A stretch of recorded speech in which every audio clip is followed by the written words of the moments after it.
Bonjour Antoine Homé. Bonjour. Alors, le gouvernement estime que la ponction sur les finances locales qui est prévue dans le budget tourne autour de 4,6 milliards. L'AMF parle déjà de plus de 7 milliards. Comment s'explique ce décalage? Eh bien, ce qui est raconté n'est pas exact. André Laignel, en particulier, a documenté le chiffre. Et donc, le chiffre est plus proche de 7 milliards et demi. Déjà l'an dernier, nous avions eu droit aux mêmes annonces. Le gouvernement, pour des raisons politiques, annonce à peu près la moitié de la note réelle.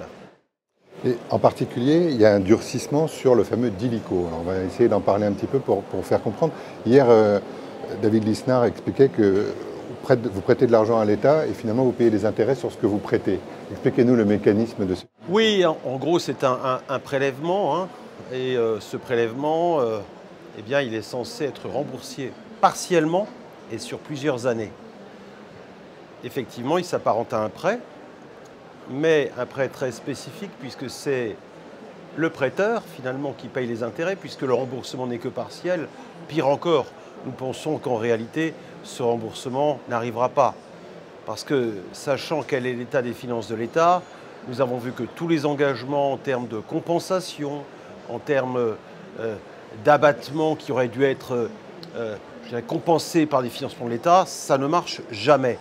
Donc nous pensons en réalité que c'est une forme de hold-up.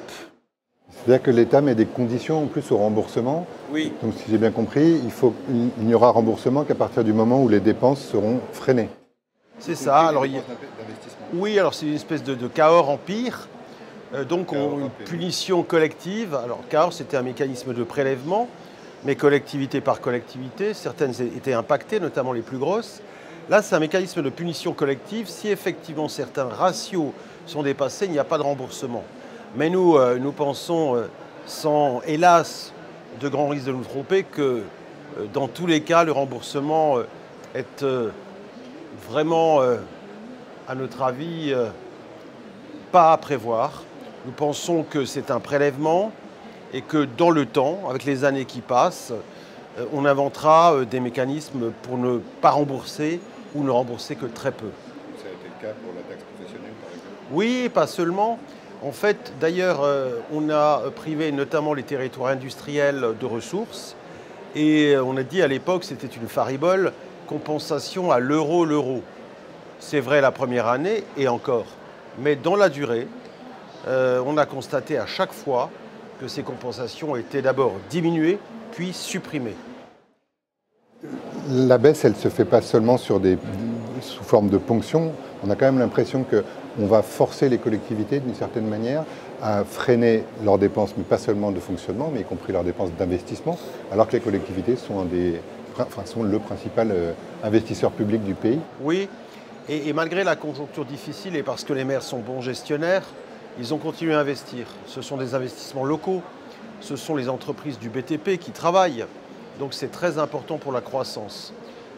Mais dans ce qui est prévu, il y a effectivement le fonds vert qui est vraiment quasiment abandonné, ou presque. Réduit à 600 millions. C'est ça, alors que c'était à l'époque une grande ambition qu'on prêtait au pays avec cet objectif d'accompagner la transition écologique qui est donc remis en cause, ce qui, moi, me chagrine beaucoup. Et puis on fusionne 3 autres dotations, la DPV, la DETR et la DSIL, avec moins de 100 millions d'euros. Donc vous avez raison, non seulement il y a des menaces immenses qui pèsent sur le fonctionnement des collectivités, mais de surcroît, l'investissement public local est lui aussi mis à mal. Et pour finir, les gouvernements successifs ont peu à peu distillé dans l'opinion l'idée que les collectivités étaient trop dépensières et puis qu'elles étaient même responsables d'une part du déficit des comptes publics. Que leur répondez-vous? Que c'est un mensonge. C'est un ancien ministre des Finances qui l'avait répondu. Je rappelle que nous, contrairement à l'État, nous sommes soumis à la règle d'or.